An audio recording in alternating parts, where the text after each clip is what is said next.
Take a look behind the curtain with a real whistleblower and American patriot. Prepare to embrace the uncomfortable truth because this program has no time for comforting lies. Here is civil liberties enthusiast, Second Amendment defender, and recovering FBI agent Kyle Seraphin.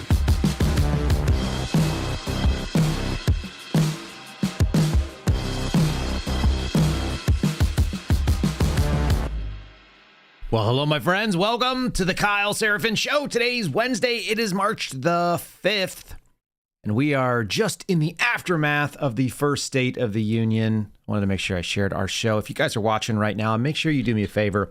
Share it wherever you go. If you're listening to it, share it with a friend. That'd be great. I'd really appreciate it. You guys can find us over on all the regular places, rumble.com/Kyle Seraphin. If you want to be part of the chat, which gets going early and is rocking, it's flowing too fast for me to see right now. You can find us over on Locals. It's kyleseraphin.com if you want to get the articles that we list during the show. And if you want to watch it after the fact without any ads or interruptions, you can do so on Spotify. It's a free app to download, and it is a free download or stream from there. The only ads you're going to hear are the ones that actually pay us and not some random thing popping up trying to sell you, like, I don't know, like fungus cream or some other weird stuff that they do. There's some really weird ads out there, are there not? We're going to be talking today a little bit about the State of the Union, I think, but also kind of the contrast of the State of the Union and a Democrat Party that is in disarray. The things that they want to focus on, they are majoring in the minors. They are taking the 20% of every 80-20 argument. They're finding the things that Americans don't care about, and they're saying this is what is most important to us. And they're making themselves irrelevant. That's actually not great, because there's some things out there that I'd like to see Democrats fighting for and resisting in a good way. There's actually a usefulness to having political opposition. If we're being totally honest about it, we can have this sort of like antagonistic system. The American political system is actually set up to be collegiate. You guys may know this. If you look at the British parliamentary system, which is kind of where we came out of, British common law and all that, you actually have two houses of Congress or two sides of Congress in there. The parliament in Britain, they stand and they face each other. And so they are 100% adversarial. The way the American Congress is set up, and most of you guys saw this last night, is that it's fanned out around the front. And even though we have a left and a right side of the aisle, in general, they're all trending and looking towards the same thing. That means that we should be able to work together, and we should have some opposition on things that are important. One of those things, which I may or may not discuss more, so I'll just throw it out there today. Donald Trump said he wants to pull money away from colleges that allows protesters that are favoring terrorist organizations like Hamas. It's a really dangerous trend, by the way. And if you've seen people who are principled on the right, they're actually resisting this and saying, no. The government doesn't get to decide what is and what is not good speech. That's correct. Democrats should be honing in on these things. Concerns about individual civil liberties, concerns about defending our constitutional liberties that we have basically set up this entire system to protect. Instead, what they're doing is they're saying that the government's job is to give money to poor people, or that the government's job is to give money to countries that are not us. And that's what's most important. And that's a losing battle. And it's actually really bad for all of us. It's bad for liberals. It's bad for leftists. It's bad for the American, experiment and the republic. So they lost again last night, from what I can tell. I don't sit up and watch the State of the Union on the first State of the Union when Donald Trump has been in office for 4 or 5 weeks. It's just, that seems silly. But what I do want to look at is the coverage. And the coverage from the political left is exactly what you expect. I've got some compare and contrast moments from Biden's fourth State of the Union, where it actually did matter, and the way that they covered Donald Trump in his first one for this term. So we're going to get into all of that. That's going to be kind of like where we're heading with this program. And I hope you guys stay tuned, because we're going to have a lot of fun with it, including a banger of a social media sort of composite. You guys have heard it on the show before, but it's been probably over a year, maybe 2, and it's worth bringing it back up. So we're going to do that. All right. Before we do, just think about this. Nobody likes being sick. It's just coming out of flu season. I know you guys all this. I hate feeling crappy, and I don't like making decisions when I do. It's like it's a debilitating thing. If you have a man in your house that is strong all the time, except when he's sick, you know what I'm talking about. Okay. As an adult, you've all been sick. You guys know it's not fun, and you don't want to make decisions. If you want to avoid some of the worst things like running errands and going to a pharmacy, what you can do is you can go to twc.health/ Kyle. Again, TWC for the wellness company.health/Kyle. It's a really good way to not have to run errands, to not have to waste your valuable time when you want to go ahead and start like hanging out at home and trying to feel better, getting the fluids in and all that. If you want to get jump on the line, in fact, having no line at all, the waiting room is just walking into your own bathroom or your own medicine cabinet. You can do so by getting one of the emergency medical kits from twc.health/Kyle. This is the ultimate prepare, so you don't have to repair, because when you're feeling terrible, there's nothing you want to do less. These kits have up to 8 emergency prescriptions. They have life-saving meds, including ivermectin, a generic Z-Pack, which can feel like it's saving your life, even if it's just getting rid of something that's just knocked you down, amoxicillin, and so on. Broad-spectrum antibiotics that can be used. If you want to use the contagion emergency kit, you have the option of adding things like a nebulizer. They're going to have a generic Tamiflu in there, which is only useful if you use it right up front if you get the flu symptoms. We are in the tail end of it, but people are still getting sick. Every one of these kits includes a guidebook, so you know the indications and the contraindications, how to do it in normal use. It's a 2-minute intake survey after you finish your order, and it's intended for only U.S. customers. Again, check this sucker out at twc.health/Kyle. You'll save up to $40 by using our promo code KYLE. Check into it so you guys aren't like behind the 8 ball. There's nothing worse. If you know what I'm talking about, you know what I'm talking about. And you'll always feel that way right after you wait. You're like, oh man, I waited too long. Don't be that person. Go ahead and get yourself squared away. All right, let's dive into some of the insanity. We're going to have a lot of fun today.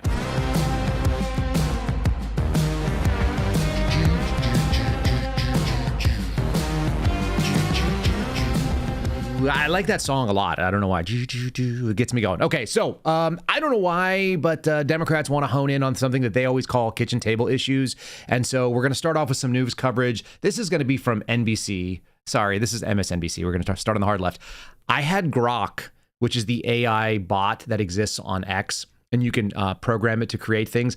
I asked it to create a Congress full of eggs sitting in chairs. They didn't get that exactly right. But what you're seeing on the screen here are a bunch of eggs, because apparently the price of groceries is where Democrats wanted to stake their claim. They wanted to go after unelected people like Elon Musk. In the meantime, they sort of missed the point that the issue with the unelected is the bureaucrats that are supposed to work on behalf of the president. Anyway, we're going to have the same story. Here's the story. Here's the opinion piece that led MSNBC's homepage. Trump's return to Congress was darkly absurd comedy. The president's brand of bully humor elicited MAGA clapter from Republicans and sporadic protests from Democrats. It also, we'll have to say thanks right now. In fact, let's just do that before we get too deep into it. The Retard Finder, which I have made note of over on X, it's an account at I Find Retards. The Retard Finder was on overtime last night. And so sometimes when someone does a good service to the country and they're having to work late, we should say thank you. And we should say thank you because this was something that I found this morning. Apparently, Democrats thought that the response and the way that they were going to signal their dislike was by holding up these paddles saying false or whatever. And then, of course, they left an open palette for all the memers on the internet to go out and create things like this. And what you're seeing on the screen is just a bunch of Democrats holding up signs that say, I'm retarded, with arrows towards themselves, which is fantastic. There's also one person in there. It's Eugene Vindman. He's actually in the picture right now. More on the Vindman twins later. Some of the most nauseating and cringeworthy human beings that are in the American spectrum of public life and so on. And of course, now he's a member of Congress, which is pretty gross. Okay, so back to this sort of absurd thing. Listen, I do think that there was some comedy. One of them is that you let a guy who looks kind of like the Cro-Magnon man, a guy named Al Green, got up with his cane. He's been making more and more prominent noise, and he's been kind of getting more and more center stage. And he decided to get himself thrown out of the State of the Union by acting inappropriately. So I've got a little wrap up on this. Like I said, we're going to do some comedy, and the idea that they call Donald Trump absurd. How about this? This is fairly absurd. Scott Jennings continues to win, goes on CNN, and just gives the wrap up. Here's what we can expect for the rest of today's program. We're going to cover down on all the points that he talks about, and they don't see it as a loss for some reason. I'm going to show you why it was. Look, he's been in for 5 weeks, and you want to hone in on prices of food. And they even had a response that was almost a mirror image of the Republican response that happened under Biden's fourth year. In the response given by Democrats last night, it was Elise Slotkin. She's like a Tamu or an Alibaba or like some Chinese budget version of Katie Britt. And I'm not a huge fan of Katie Britt's talking points from last time, but I'm going to show you that it's almost like the mirror image. She's just like a little chunkier and a little bit more homely looking. Anyway, all this is kind of fun. So here's Scott Jennings kind of giving the sum up. This was a horrific night for the opposition party, regardless of how well she just spoke. It started out with Al Green getting thrown off the House floor because he couldn't keep his emotions under control. Then they had the ridiculous paddles, which now social media is roasting. That you said false on one side and ridiculous. Elon on and the then other. finally, and maybe most terribly, the Democrats who couldn't find it in their heart to stand for objectively good things, including the 95-year-old mother of Mark Fogel and Mark, who got rescued from a Russian prison, and they couldn't even stand up for that. I thought Democrats came into this speech lost and defeated by Donald Trump, and today it looks to me like they're even more lost and even more defeated than when this speech started. Okay, so we're going to handle those things in order. That was a good little sum up. Here's Congressman Al Green. This is CBS News reporting. Was removed, thrown out from Donald Trump's speech for interrupting. You see him standing there on the screen. He is holding that cane he has. It's like even an old-looking cane. It's got a brass head on it. It would be cool, except there's nothing cool about this guy. Again, he looks sort of Cro-Magnon-y. He says dumb things. I'm going to let him say in his own words why he needed to get thrown out of the State of the Union, where people typically get a little bit more rowdy and they cheer and they boo and they do standing ovations and they have this kind of theatrical. It's all kind of made up. You can even see MTG is in the background there wearing a MAGA hat. I mean, this is theater. It's bad theater. It's not very interesting theater. He needed to get thrown out because he's really upset that Donald Trump may try to adjust the budget. We've got a little discussion about this in a second. It's Medicare, Medicaid, Social Security, what Democrats refer to as entitlements. I think that word is nauseating and gross, but they do feel entitled to these things, and he felt entitled to act like a toddler, even though he's a senior citizen. Here he is saying why he needed to get thrown out when he was approached in the hallways after being walked out. And I was making it clear to the president that he has no mandate to cut Medicaid. I have people who are very fearful. These are poor people, and they have only Medicaid in their lives when it comes to their health care. And I want him to know that his budget calls for deep cuts in Medicaid. He needs to save Medicaid, protect it. We need to raise the cap on Social Security. There's a possibility that it's going to be hurt. And we've got to protect Medicare. These are the safety net programs that people in my congressional district depend on. And this president seems to care less about them and more about the number of people that he can remove from the various programs that have been so helpful to so many people. All right, so he's making the argument that entitlements need to stay. We need to continue to spend money on things. You can't look into fraud, waste, and abuse. You can't find out what's actually happening with any of the dollars that the United States spend because it might infringe on the entitlement of the people that are in his district. He's a 77-year-old. He represents a different part of Houston than Sheila Jackson Green did. He's been in office since 2005, so 20 years in Congress. There's nothing I can do about that clip, folks. I know it was a little bit quiet. It's only one-sided because the people who do these recordings are not very good, and I wasn't in the halls of Congress afterwards or the halls in that building in order to tape it. So I boosted it as much as I can. It was a 20 dB boost for all of you who are paying attention at home. It's the best we could do. And all the clips looked really bad. I guess he just didn't speak up. Okay. So here's the deal. Here's something that was shared with me today. And this is why looking into fraud, waste, and abuse, the stuff that Doge is doing, is so critical. I'm gonna tell you a scheme that we are almost positive is happening and probably happening at scale in this country. A buddy of mine used to work for a police department. Doesn't matter what state, but you guys can probably guess. He used to work in a community where there was a large Somali Muslim population. And during one of the roll calls, there was a discussion where one of the senior members on that particular shift mentioned something about natural cause deaths. This is a thing that happens in law enforcement all the time. You get a call because somebody died overnight and you show up. And so the natural cause death is when the cops show up to make sure there's no foul play. They just do sort of the due diligence. They check the boxes. Paramedics show up. I've been on the natural cause of death situation. I've also been on the paramedic end of things. I saw it in law enforcement and I saw it as a emergency medical person. So they did this little quick query. How many people have been on these natural cause of death calls? And the answer was several. Most people had multiples, if not a lot, because in any community, the aging, they end up dying. Okay.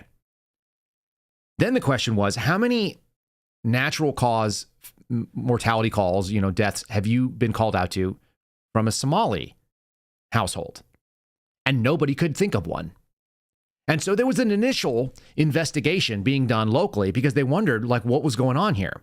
And what they had basically determined, but were unable to completely nail down, but I assure you this is something that sounds very, very real. The Somalis were taking folks who died in any natural cause scenario, took them to the mosque, prepared the bodies for burial, and buried them in their own cemeteries. And then the question was there ever a death certificate? And there wasn't. Nothing was ever done. And then the question was, what about all of the federal entitlement programs that person was getting paid out for? Did they continue? Did Social Security continue to pay the person because nobody ever knew that they died, even though they were no longer there? Did the checks continue to get cashed? This is what basic fraud looks like, by the way. The person who was supposed to receive fill in the blank thing is no longer there, and they still get it. And so the kids do it.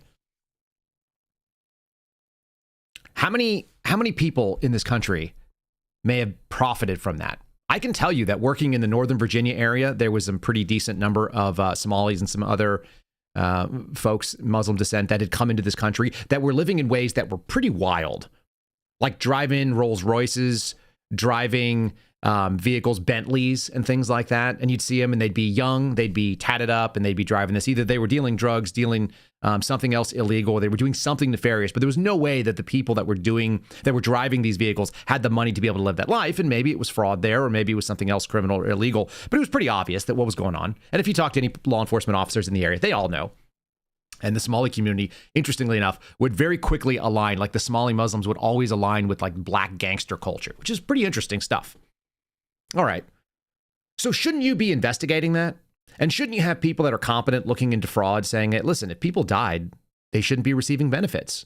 If you have a problem with that, then you might in fact be the problem.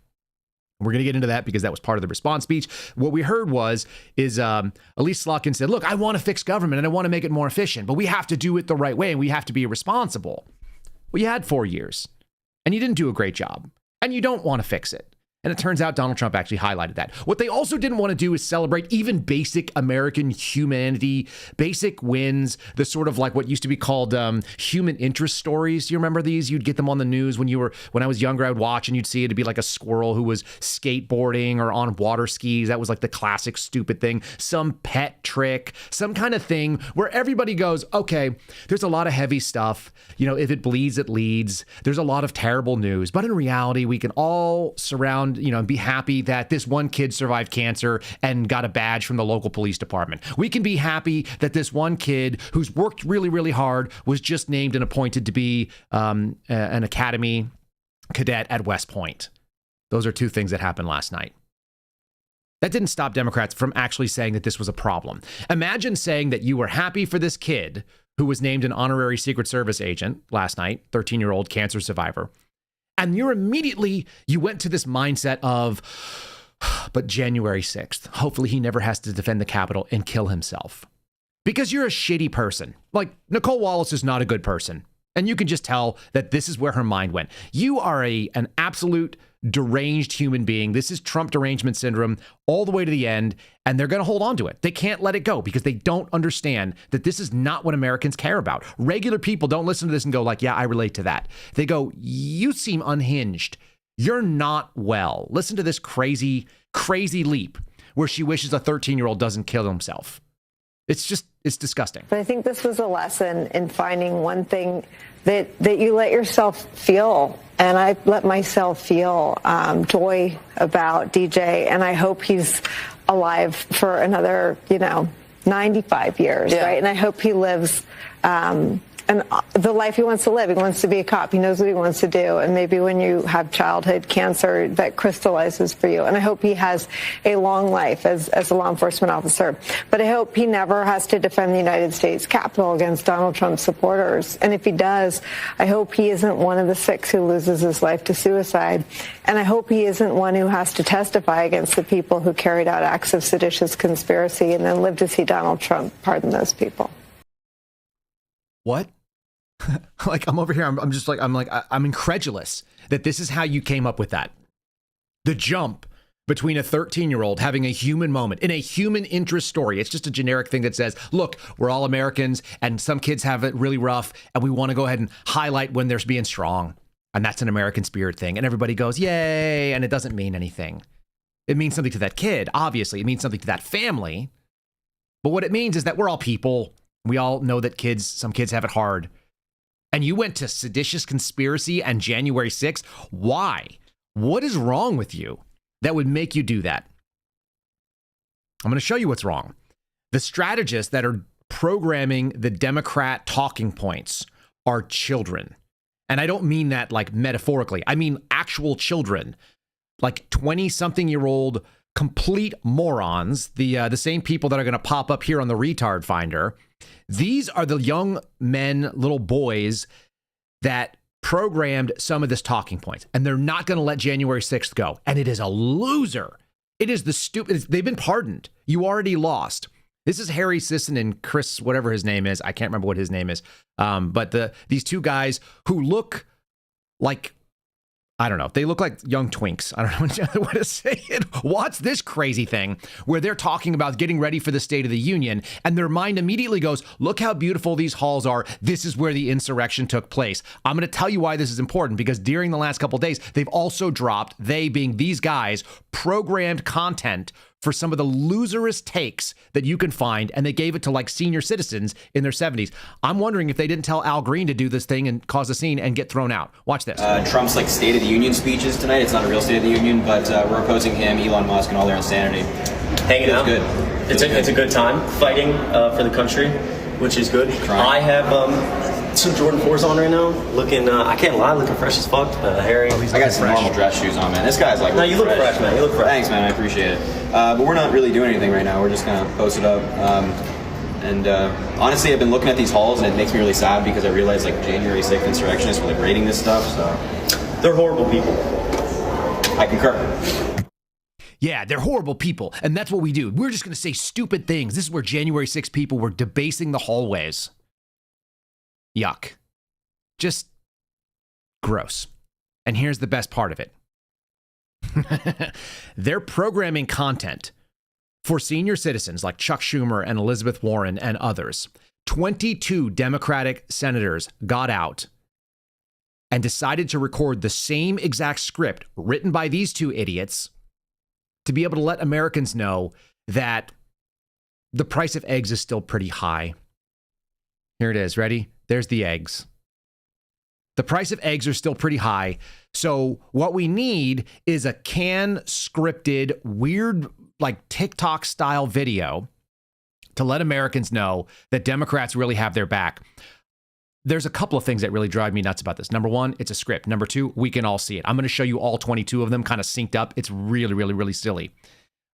They're using hand microphones. They're called lavalier mics. This is a thing you can use in the space. You see a lot of people that are TikTokers holding a lavalier mic and talking to it like it's a hand mic is really strange. You can clip it on. They all have clipping mechanisms. So everything about this is awkward, detached from reality. It is like attempting to gain favor with the TikTok generation. If this is going to move the needle for them, we're screwed as a country. I just don't think we are. And I'm going to show you why. Because the approval ratings are in, and they didn't get what they wanted. This is Schumer and Elizabeth Warren talking at the same time. So I'm going to show them side by side so you can see that they are saying the same thing. And then I'm going to show you all 22 after a second. Ready? When I win, I will immediately bring prices down starting on day one. That ain't true. That's what you just heard. Since day one of Donald Trump's presidency, prices are not down, they're up. Inflation is getting worse, not better. The prices of groceries, gas, housing, eggs, of essentials is not getting better, it's getting worse. Meanwhile, Donald Trump has done nothing. Goose eggs to lower prices for you. Instead, he's pardoned violent criminals who savagely beat police officers on January 6th. That's an effing disgrace. He's letting Elon Musk take a chainsaw to vital. It's an effing disgrace. That's what that is. It's an effing disgrace. Yuck. Guys, listen.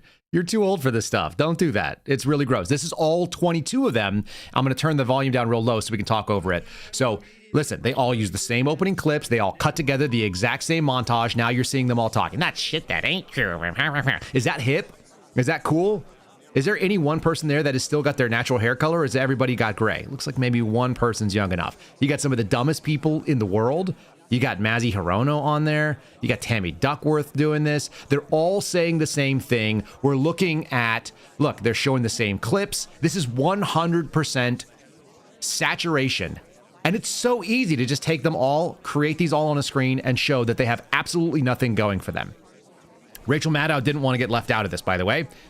Speaking of the retard finder, also found this woman who looks kind of like Mark Cuban when she wears her glasses. So the same scenario, we're going to hone in on the human interest story, and we're going to major in the worst take possible, saying that Donald Trump was pretending that he cured cancer, that he was celebrating something like he was a winner. This is what they do every single State of the Union. They're acting like it's unique. For the record, and this is disgusting, the president made a spectacle out of praising a young man who thus far survived pediatric cancer, as if the president had something to do with that. This was in the midst of him praising Doge. The Doge cuts, among other things, have cut off funding for ongoing research into pediatric cancer.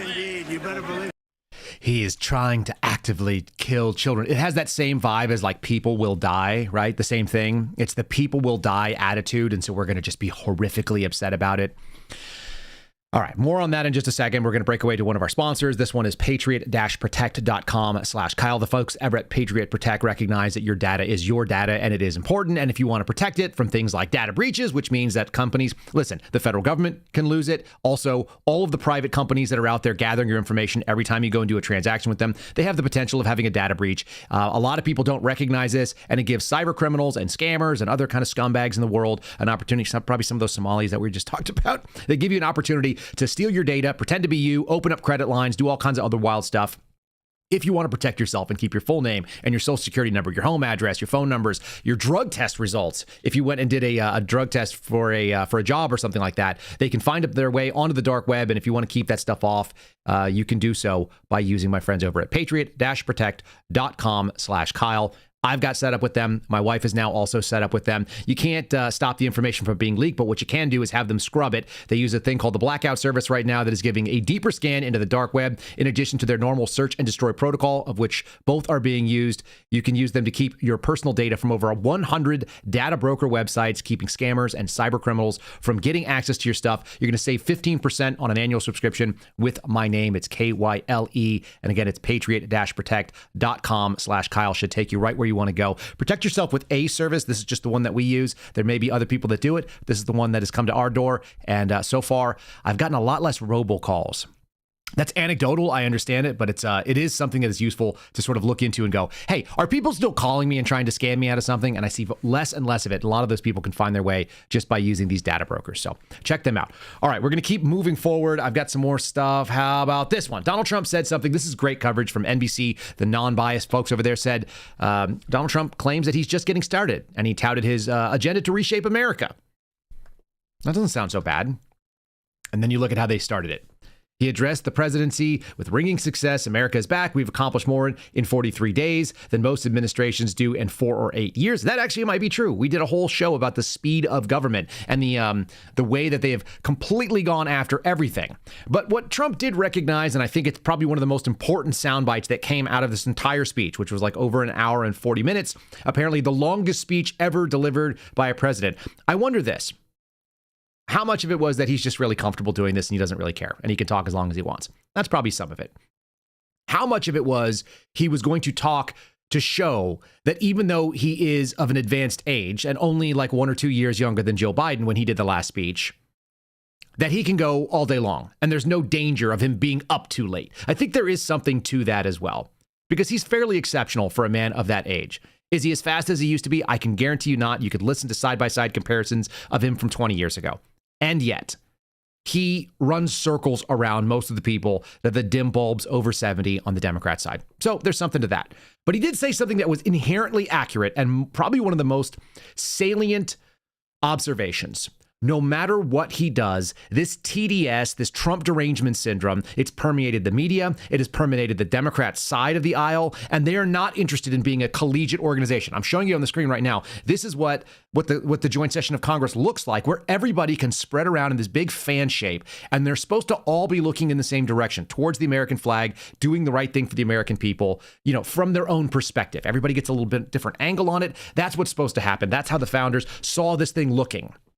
That we would not have the adversarial thing where they're facing off. In fact, I've said this a few times on this program, but for whatever it's worth, when I was in England studying politics, which I don't know why I did, but I did, they would talk about the expression to toe the line. And there's actually a line in the House of Parliament, in the House of Commons, that is where you're not allowed to step over that line. And it comes from historical precedent where the arguments would get so aggressive in the House of Commons that they actually put a line on the floor that you could not cross over. And so they would yell, "The gentleman must toe the line." You've heard this expression, toe the line. It meant to get back behind the line, and the distance between the two lines was the length of a man's arm plus the length of a man's sword times 2 plus 1 foot, so that you could not literally cross swords on the floor of the House of Commons. That's where the expression comes from, as far as I can tell. And the American system is different because we do not have a line where you're going to actually cross swords because you are so adversarial, because your vision for the country is so different. We're supposed to see a collegiate version of this. So Donald Trump is recognizing that we're in a moment when that's not going to happen. No matter what happens, no matter what he does, no matter what he says, no matter what he accomplishes, there will be no peace with these people because they refuse to even say nice things about a kid who had cancer. They immediately went to suicide in J6 because they're deranged. This is a deranged moment. And it's not all liberals, by the way, and it's certainly not all people on the left. It's a small fraction of them that are deriving the conversation, like Harry Sisson and that Chris whatever, the little gay kid that was with him, and the Al Green types that are getting programmed by it, and the people like Elizabeth Warren and Schumer who are taking direction from people that don't even understand what's going on. They're going to embrace losing. I'll show you that in just a second. But anyway, Trump summing it up, nothing he can do will make him happy. And once again, I look at the Democrats in front of me, and I realize there is absolutely nothing I can say to make them happy, or to make them stand or smile or applaud. Nothing I can do. I could find a cure to the most devastating disease, a disease that would wipe out entire nations, or announce the answers to the greatest economy in history, or the stoppage of crime to the lowest levels ever recorded.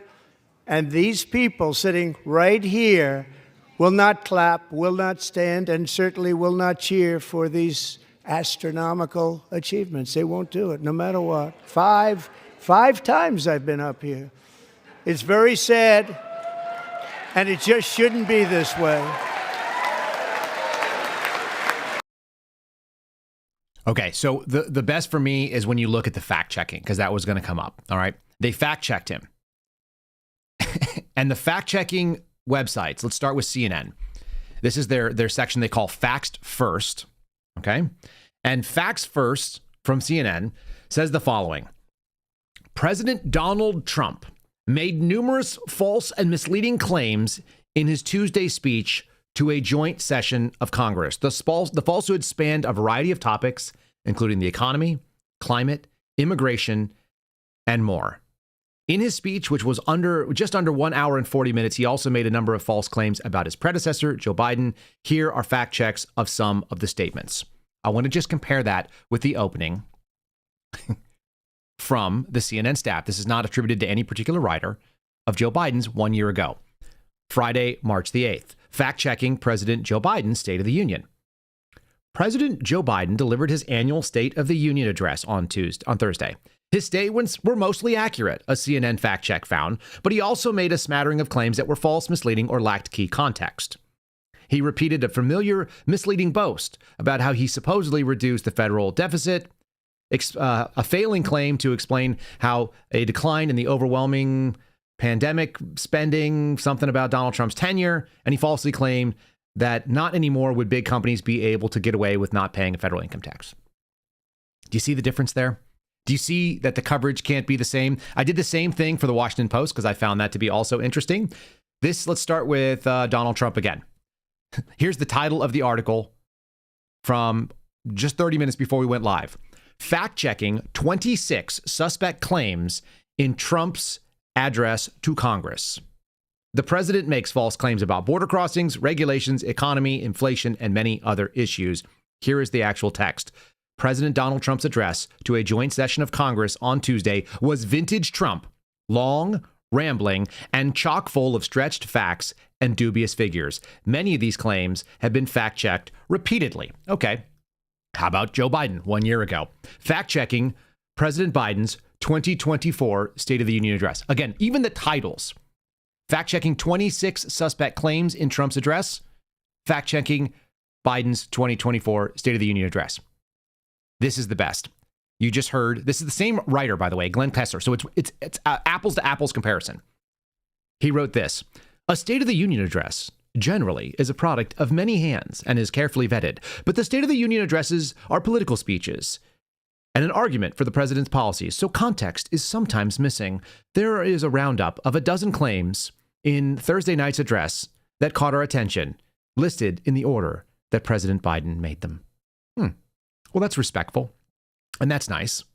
How about this? How about the claim that Joe Biden said that Republicans wouldn't just get on board and fix the border? Remember that one? This might have been one of the funniest little moments. This is an enjoyable little win. Donald Trump is correct. No laws have changed what has gone on the southern border. And yet, all of the encounters there have dropped precipitously. It's simply an attitude change and allowing Customs and Border Protection and the folks at the U.S. Border Patrol to do their job. He's not wrong when he says this. All we needed was a new president. The media and our friends in the Democrat Party kept saying we needed new legislation. We must have legislation to secure the border. But it turned out that all we really needed was a new president.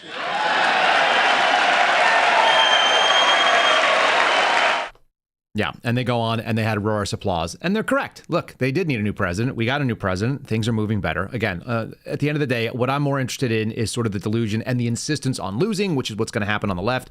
Let's talk about people that are winning and folks that we love. Patriot Coolers, they are our longest sponsor. And you can find the link in the show descriptions if you want to get to the Kyle Seraphin Show collection. If you wanted to get one like this, you know what? I'm going to grab it.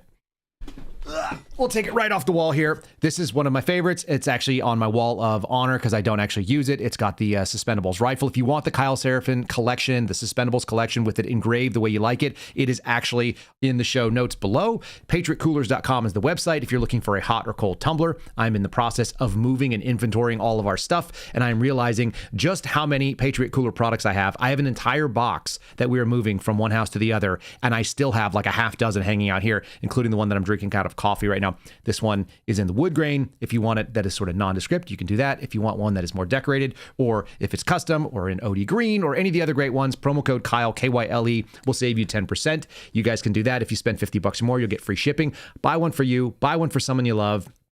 Buy them for the person that has everything. They're never going to steer you wrong. You're never going to get them and go like, I really dislike it. Check out PatriotCoolers.com. Again, PatriotCoolers.com. The promo code is KYLE. You guys have heard me talk about them for years, and I've been using them for many more years than we've been doing a podcast. Actually, the funniest little thing, we did this the other day. My wife and I had made too much coffee, and so we put it into the tumbler, put the top on it. She put it in the fridge overnight, and when I took it out, it wasn't warm, but it wasn't as cold as it should be. It was still kind of like lukewarm inside the fridge. We thought we were going to have like a cold iced coffee. I had to end up pouring it over ice because it does such a good job, even inside a refrigerated environment where it's like 35 degrees. So pretty impressive stuff. Okay, we're going to keep pivoting on into more of these things. I got some more stuff. Let's talk about the response. Yeah. Let's do that. Not everything Donald Trump said hit as hard as it could. The one thing that he did say that probably was a little bit of a setup for the response was bringing in the idea of unelected bureaucrats. Now, what he's talking about are the folks that work for the federal government that are doing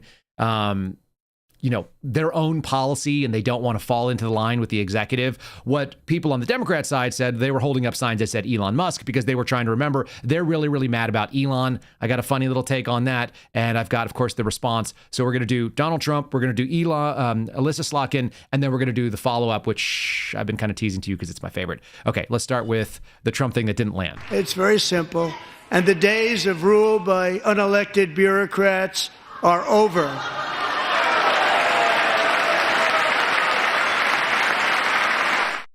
Okay, so that didn't land as much as they want. So they took that immediately to Elon. So now you have Slotkin who's going to do the response. And she said, let's talk about Elon. Let's talk about what's going on. I want to fix government too. I don't think she wants to fix the Somalis that are scamming people. She doesn't want to fix any of the Medicare and Medicaid fraud, of which there is a ton.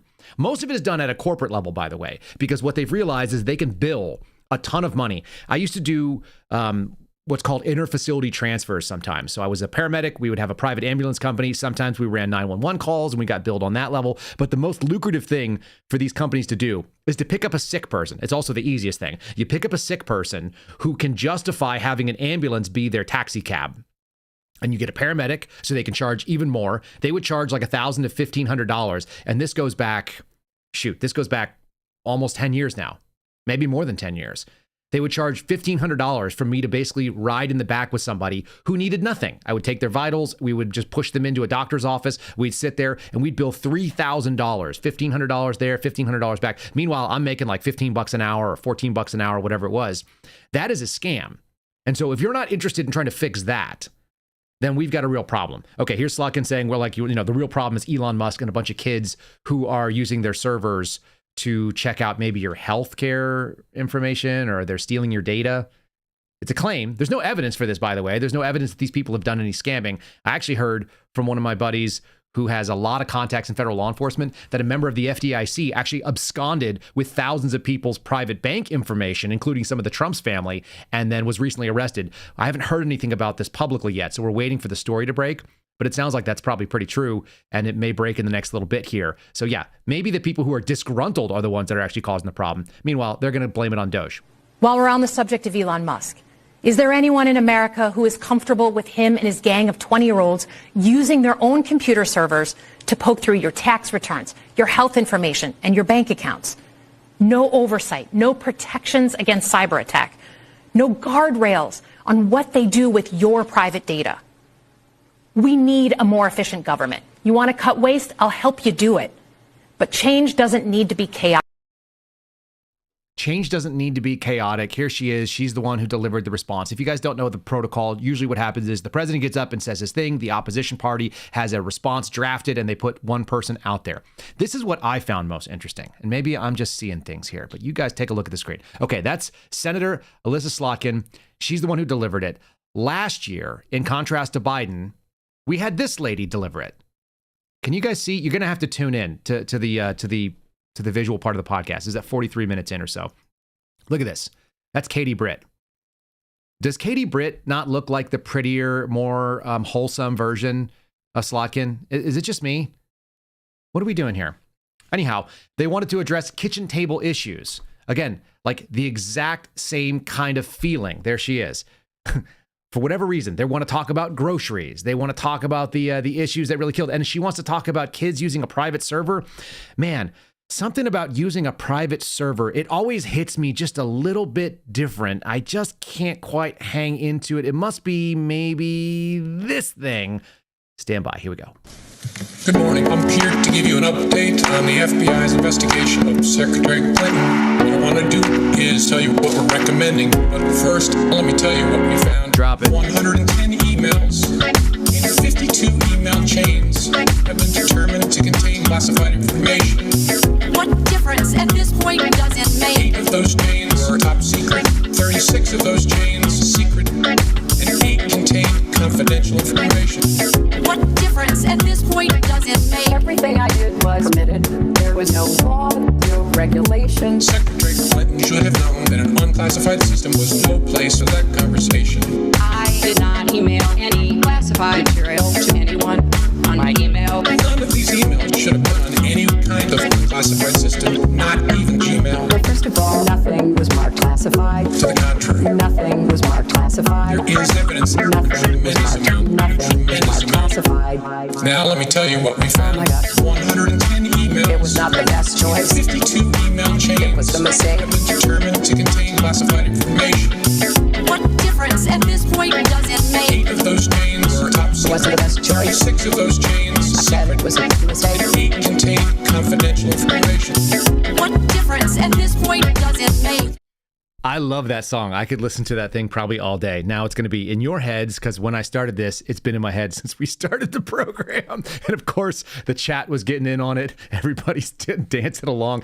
It's a banger. That's a great song, and it's super funny. And every time I hear somebody make reference to Elon's kids coming in, and I don't know why we call them Elon's kids, but they're 19 and 20-year-olds, the same kinds that are doing like the Harry Sisson thing, instead of making crappy TikTok videos, they're using skills to go out there and investigate fraud. God forbid. The question is who won? How did it actually end up getting decided, right? Because that's what we all want to know. Did it hit the way that you hope it did? This is Jeffrey Toobin, famous for touching the Toobin. And here's what CNN's In the Minute poll came up with. To the results. What was your reaction to Trump's speech? 44% of speech watchers in our instant poll tonight say they had a very positive reaction to Trump's speech. 25% somewhat positive, 31% negative. Oh, shoot. So of the somewhat positive and the actual positive, 69% of the people that watch CNN, of all things, in their instant poll went ahead and sided and said, yeah, we liked what Donald Trump had to say. This is how you win. And how are they not taking note of these polls? Again, that's the reason why I played this opening one. It was a disastrous night for the folks that were trying to oppose it because they honed in on the wrong things. Watch. This was a horrific night for the opposition. A horrific night for the opposition. And they don't realize it. They even had one of these like panels, these focus group panels. These things always go the way that they don't expect. In the last year, what they've seen has gone from reliably being able to get outrage stirred up to people who are just burned out on outrage. They're like, oh, I've actually overcome my TDS. I'm no longer deranged and crazy. I'm no longer going to hang out with the people that are holding up the retard signs. What we're going to do is actually like hear news. Look at this lady. This is an overweight Hispanic woman who is in Bucks County, Pennsylvania. And she's being interviewed on the focus group panel. Like, nothing against her. She's just like, she's a pretty portly lady. And they're like, oh, like, well, what about the price of eggs? And she's like, well, what about the 100 million chickens they killed? Because she's reading the same stuff and hearing the same things that everybody that is now paying attention sees and hears. You can't keep people from the truth. It's like, it reminds me of that Firefly episode. What was it? Like, you can't stop the signal. The signal is now penetrating all the regular people. There's no one who's more of a normie just by looks than this lady. Does she look like she's sitting here reading or watching Alex Jones? Is she a subscriber to InfoWars, or is she watching the Kyle Seraphin show? I doubt it. And yet it's penetrating. Watch this. I don't know much about it. No. I mean, I don't really have enough. They killed 100 million chickens in 2024. That was part of the response to avian flu. But exactly. But that also is a reason why the prices went up. Right. It's not that Trump did anything about that. And I mean, it was the bird flu. They had to call the chickens. Right. That's why the prices raised up. It wasn't Trump's fault. It wasn't because Biden had some crazy policy against, eggs and chickens. So, I appreciate all of your perspectives. We're going to have to put a pin on that. Yeah, we can't have you talking about that. That would be destroying exactly what we were trying to articulate, which is that something that didn't happen actually did happen. Okay, so look, I went ahead. I don't know if there was 100 million. So let's fact check it from AI. This is what it says out there.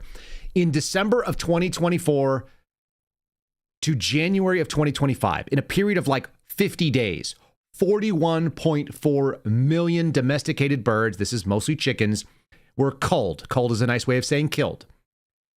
It has had a disastrous effect. The worst toll is on the U.S. egg supply. And that made me start thinking, because the lady was talking about it. It's the avian flu thing, right? 41.4 million domesticated birds. I didn't make slides for this. What I did is just pull it up and go look at the data that is being pushed out there. The FDA, yes. So the Food and Drug Administration, the people that are supposed to make sure that the U.S. food supply is safe. They have questions and answers regarding the safety of eggs during the what they call highly pathogenic avian influenza outbreaks, also known as HPAI. Of course, there's an acronym. It's a government thing. Highly pathogenic avian influenza is a disease, and it's highly contagious and often deadly in poultry. It causes a highly pathogenic avian flu that is only specific to birds. In other words, that it is most dangerous to birds and not necessarily, it's not highly pathogenic in order to humans. It actually even says it. An important note, highly pathogenic refers to the severe impact on birds, not necessarily on humans. They did a risk assessment. The risk assessment was done in 2010. And they basically determined that there's an extremely low risk to people. You can ask the AI questions. You say, hey, can you go out there and survey all of the information and find out whether or not human beings are likely to contract or can contract avian flu from eating eggs? And they basically said, if you cook them, the answer is no. So we are protecting ourselves from ourselves with government regulation by culling 41 million birds in 50 days. That's why the egg prices are what they are. And by the way, that happened on the way out the door for the Biden administration. And that lady nailed it. Does that lady look like she's paying attention to all the news sources that maybe you are? Probably not. And yet she's like an average person in America. She's an average every person, which is sad. She should be eating more eggs and probably eating less processed garbage. I think that was the whole point. It's fully crazy. So what do Democrats do? They hone in on things that are losers, like egg prices, and nobody cares, which is why you've got the Chuck Schumers and you got the Senator Warren out there talking into their microphone ridiculously. There was another bold claim, which was that Donald Trump doing what he did in the White House and kicking out Zelensky was somehow going to be problematic. Here's the retard finder again. So we've got pictures of people. They're all with retard. The one person who's not holding up a retard sign who needs it is Eugene Vindman, recently elected first-term congressman. Here's his brother making a claim. It's a bold one at that. It's time for Donald Trump to resign. I kid you not. He's going to boldly ask for it. Please continue. 69% of the people heard that speech and were like, yeah, I either mostly or somewhat agree with it. It's all good. It was a positive effect. We're for it. 69 is a huge number of people that listen to CNN. Continue with this stuff. See how it goes. This is a regime change in which Trump is asking a fellow ally to resign. So I'm going to go ahead and go out on the record right here. I'm going to call it. The Ukrainians and the Europeans can't work with Trump. I'm calling on Donald Trump to resign. And then we can find somebody reasonable for our allies to work with. There we go. That's it. It's out there now. Yeah. I mean, if Lindsey Graham can call on Zelensky to resign, why can't Alex Vindman call on Donald Trump to resign? I mean, because one of them was actually a senator, and he's a squishy Republican, and he's just trying to get everybody on the right side so that he doesn't lose all the money and donors. And the other guy is nobody. He's a nobody. He's a treasonous, treacherous, chow hog loser, a tubby Ukrainian sycophant. Whatever. The other thing that they were trying to push is sort of the avian flu. That's a big fear thing. The other thing that was a big fear thing was the measles. I keep seeing this popping up all over the place on all the news. This is not necessarily addressed in Donald Trump's speech, but it is something that's been attacked because RFK Jr. was one of his cabinet picks. So we've been going after that. I got really confused. I read that 1 in 1,000 children who gets the measles will die. And I went like, oh, that's pretty terrible, actually. So I started doing some numbers. These are from the CDC's website. This is the United States, U.S. cases in 2025, this year. And there's more than normal, 164 cases of measles. So that's the outbreak. So far in the United States, there's been exactly 1 death. So you figure 1 in 1,000. Notice how they calculate children, by the way, 19 years. Not 18 years, the way that all the stats do. So this is one of the jukes that gets done. The CDC will upward shift numbers by adding an extra year, so that it's 5 and under, that it's 5 to 19. No idea why. I have no idea physiologically what's going on between 18 and 19 that makes it different. And then they have 20 plus. In any case, you're looking at about 80 and about 55. So do the quick math on that. You're looking at 135 people under the age of 19. Let's say 130. It takes you quite a while, a couple of years. It's like 7 or 8 years before you get to 1,000 where you're going to end up with that 1 death. So 1 death every 7 years from the measles sounds like something that's always been going on. Yes, we played the Brady Bunch thing the other day. I was just curious, do the numbers actually stack up? And then the other question is how many children are actually infected? There's about 74 million children under the age of 18 in the United States. The estimates vary. I've seen 73.6 million. I've seen it as much as 74.5. Every year there's a couple more, a couple less, whatever. Let's call it 74 million. With 73.6 million, which was the 2021 estimate, I did the estimate that there's roughly about 3 It's 3 in a million kids are going to end up with the measles. 3 in a million based on these numbers.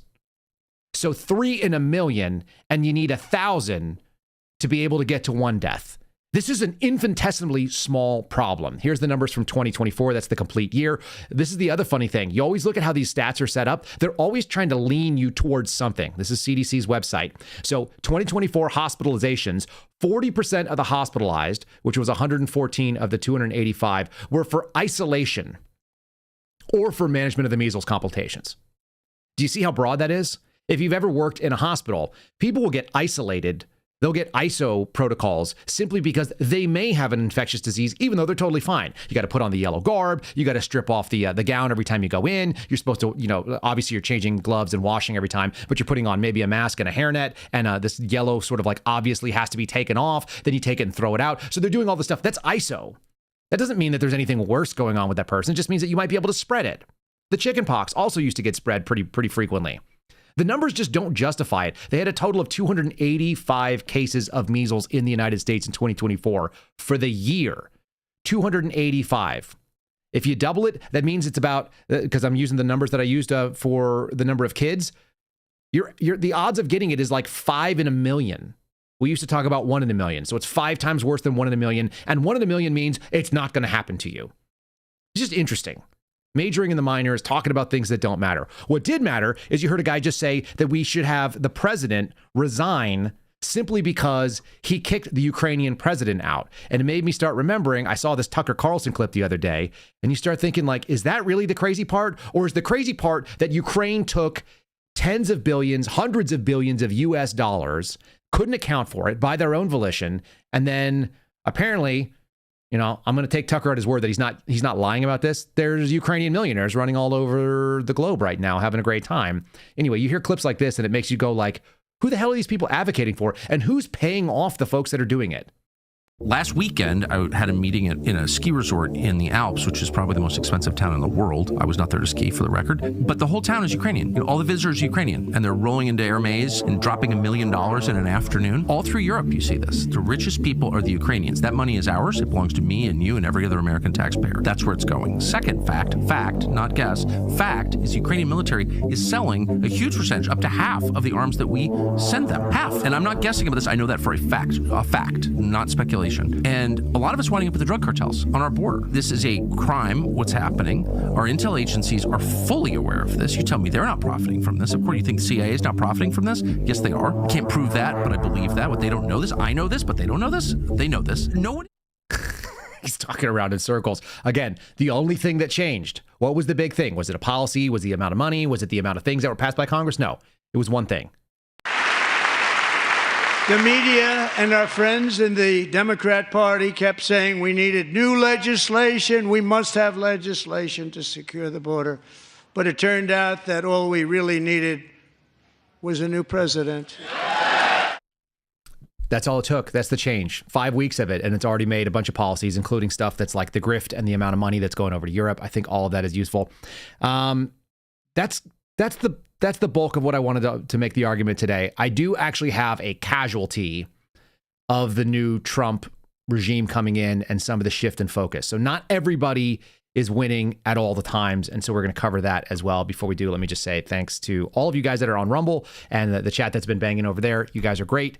I will put the Comey song over on our locals account, which is kyleseraphin.com. And if you're listening after the fact on Spotify, if you're listening to iHeartRadio, if you're listening to Apple, we get the best data from the folks on Spotify. That's why I actually started streaming over there and using that. It's free. There's no additional ads. If you guys want to do that, if you're not using Spotify, be like the younger people. It's one of the few things they do really well, right? Like they find better technologies. Check us out over on Spotify. And you can actually cheat code and get there by just typing it into your browser if you want to find it. It's kyleseraphinshow.com.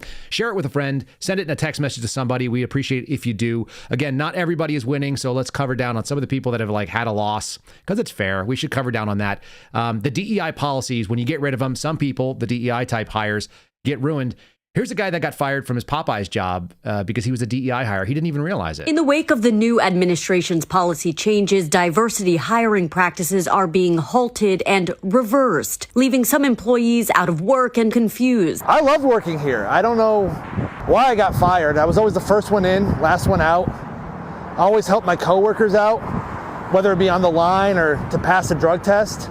I've won Employee of the Month the last 14 months I've been here, consecutively. They fired the white guy? He's the only worker here that hasn't tried to fight me yet. They fired Jacob? Damn, he was my favorite. I'm not scared of black people, but one time I came and ordered at the drive-thru and started stuttering, and the black lady asked me if I was retarded. I've been working here for 4 years. My coworkers are like family to me. Who Jacob? You talking about the white dude? Look like ugly Jesus? I thought he was undercover boss, to be honest with you. Some of my coworkers would tell me that I'm too polite, but I didn't think that was a fireable offense. One time I did give a woman extra sauce, and when my manager saw that, after he got off FaceTime with his cousin, he yelled at me for a while. Jacob is gone? I never realized until today that I was a DEI hire, and it doesn't feel great. While some see these policy changes as a step forward, others, like Jacob, are just hoping to land on their feet again. I work here now. Chick-fil-A reached out to me almost immediately after the story broke. They said they have no problem that I'm white. They actually told me that it would be a problem if I wasn't. I don't think they were joking. I was telling this story the other day for some reason. First of all, let it be known that I love Popeyes. I don't go to Popeyes where a guy like Jacob works. I don't know what that's all about. I go to the real Popeyes, and I used to go to the blackest Popeyes in America, and I don't say that lightly.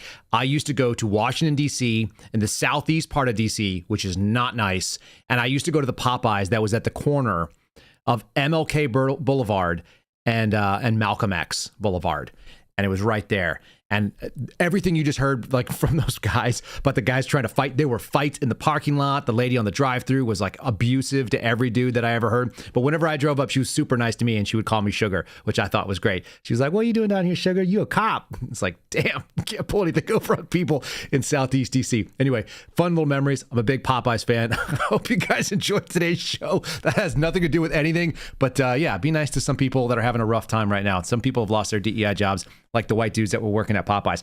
Have a great Wednesday.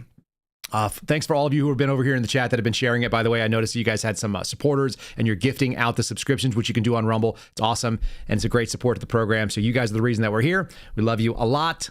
We being the Seraphin family, and the fact that I get to walk up. I did my commute. One day I'll do a Rumble video, or I'll do a video of my commute to work, which is like 28 seconds of walking up the stairs. We'll do that when we move into the new house, probably. All right. Have a great rest of your day. Share the program if you consider it, and we'll see you again tomorrow. God bless you. It's Ash Wednesday. Go get some dirt on your forehead. Thanks for listening to the Kyle Seraphin Show, streamed live weekdays on rumble.com/Kyle Seraphin. Follow Kyle on Twitter, Truth Social, and Instagram @Kyle Seraphin.